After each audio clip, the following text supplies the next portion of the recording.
so today is Tuesday, and I do just want to say quickly, I am very sorry that I seem to be getting really late with my Tuesday uploads. Like, I film them on Tuesday, but lately I've started doing group fitness classes. So I have a boxing class at 5:30, and like last week I decided to do a boxing class and then a yoga class, but the week before I had trivia. So like I get home and it's always like past 10 o'clock, and just my will to edit a video is so gone.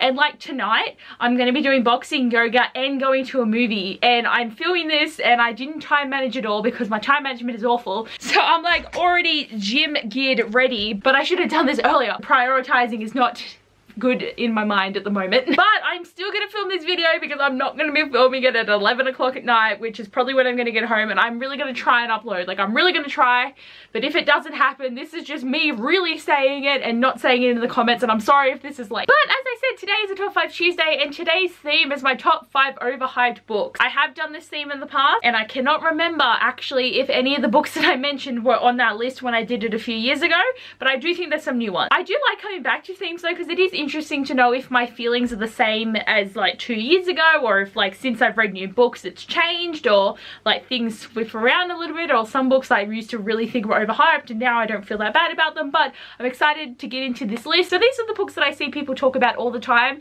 and I really don't think they deserve the hype. So guys, I just filmed my top 5 Tuesday and I didn't realize how much I was gonna rant about these books, so I feel like I needed a disclaimer here before you get into me being like, oh. If you guys actually love any of the books that mentioned and do think they deserve the hype, it's just my opinion in this list, and you are totally entitled to your own opinions. And I'm sorry if I do get a bit angry saying that I don't understand how people like these things. It's just my personal feelings of like, I don't like it, so it's hard for me sometimes to understand how other people like things, but it's like totally like, I'm not attacking you. Don't hate me, but please enjoy. Number 5 on my list is The Bone Season by Samantha Shannon. Now this is down the bottom of my list because I still did enjoy this story. You can enjoy something though and still think it's overhyped. So like the reason for this is like this series for me, I feel like it isn't going anywhere. Like apparently there was meant to be 7 books. She hasn't published one for a few years. She published The Priory of the Orange Tree. I feel like she's just given up on this series, and the cover changes keep happening, which irritates me as well. But everyone talks about how this is like an amazing hate to love romance and it's amazing world and everything is so awesome, but it's so confusing. Like there is so much going on. So like everyone has these different powers, and there's all these different classes of power, and then people with powers get sent to these places, and it's just like, oh my god. And there's so much information to remember all the time. And like, yes, I do like Warden, but he feels like Warner to me. Like, why have these 2 characters that are so similar in separate series with such similar names? But I haven't read the rest of the series and I can't comment on it, and I do want to continue on, but it's like the next book's bigger and then the 3rd book's smaller, and I did buy them in these newer covers, but I just feel like every time I see this and people are like, oh my god, I'm just like, there's so many reasons for it to annoy me that I just hate seeing the hype. Number 4 on my list is The Raven Boys by Maggie Stiefvater. This is like everyone's favorite book. I literally read this in a state of what is going on. On the main level, it's like, yeah, I get it, they're like looking for this dude who's underground, and there's forest, and there's like magical realism, and there's all these great characters, but underneath everything just didn't make sense to me. And I know most people will be like, oh, why doesn't it make sense to you? Like, are you stupid? No, I'm not, but I sort of am, you know? So like the whole time, the only thing that there is was the 5 main characters, and like they are great characters. So this is another one where I don't hate it.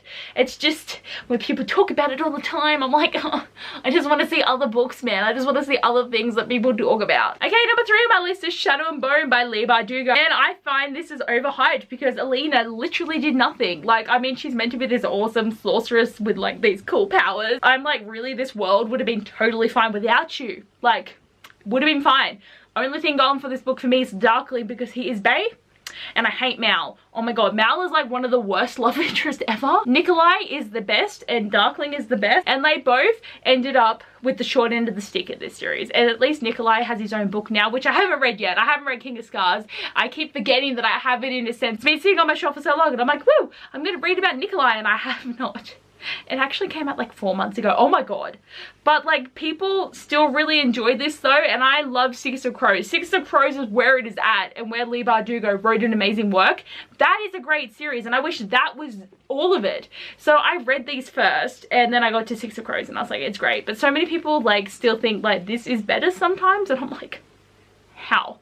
But yeah, it's just one of those things, like when people talk about Six Crows, I'm like, woo woo, this deserves the hype. But then I see people posting about these and I'm just like, damn, don't want to see that. Number 4 on my list is The Darkest Shade of Magic by V.E. Schwab. Again, another one that everyone loves and I just didn't get it. Actually, I bought these books at my local bookstore before it shut down, so now I don't have a bookstore near me, which is really sad. But they were expensive, but still fun. And I read the first 14 pages and I was just like, huh, what is this about? And then I finished it and then I read Gathering of Shadows and I'm still here like, what is the point? Like, it just irritated me. The world building is just like not confusing, but it's just a world that I wasn't a fan of, and Lila Bard is so annoying. Like, Kel's great and I like Rye or Reese or whatever his name is in Alucard. They were cool, but like Kel's okay, but literally this whole book is about him making this big ass stuff up that leads to the world ending, and I'm like, mate, you stuffed it and everyone loves you for it, and I do not ship the relationship, and I just can't stand it, and this is something that everyone really enjoys and I just can't get into it. So again, this is another one where people are like, oh my god, it's like my favorite book ever, and I'm like, oh, I don't get it. It's just like the hype is not deserved. The hype is not deserved in my opinion. And number 1 on my list is The Cruel Prince by Holly Black. OMG. The only thing going for this book is the Fae world and how they have the really trickster phase, and I'm like, I'm so keen for the trickster Fae because that's what I live for. But I did not like Jude. I did not like Harden. The way that she was bullied in this book is really awful and I hated reading it, and everything is so predictable. Like everything, like nothing in this book I didn't see coming. And also like the sister bonds were so broken up in this, and I was so happy to have like really cool sister relationships, but no. And also for the fact that these characters, like their mum got killed and they were taken by this dude, and then like they see him as a father when they're older. There's just so many issues, like there's so many issues, and I'm like, I can't deal. So when everyone's like, woohoo, like the Cruel Prince and the Wicked King and Queen of Nothing is like all my life is about, I'm just like, blah. I have so much anger towards this book, and I don't even know why I bought the sequel, but I just like, the hype is still getting to me. This is what is annoying, is like the hype is making me like, I really need to read The Wicked King, but I'm like, I hate this. What is happening to me? So these are the 5 books that I feel like are really overhyped, and I got so into this video, and I'm sorry that I'm such an angry person that I didn't realize. But anyway guys, thanks for watching this video. I hope you enjoyed, and I'm feeling really heated up now. Like I'm gonna go do boxing, and now I'm like, ugh, characters have books that are really annoying. So anyway, thanks for watching and I'll see you later. Bye.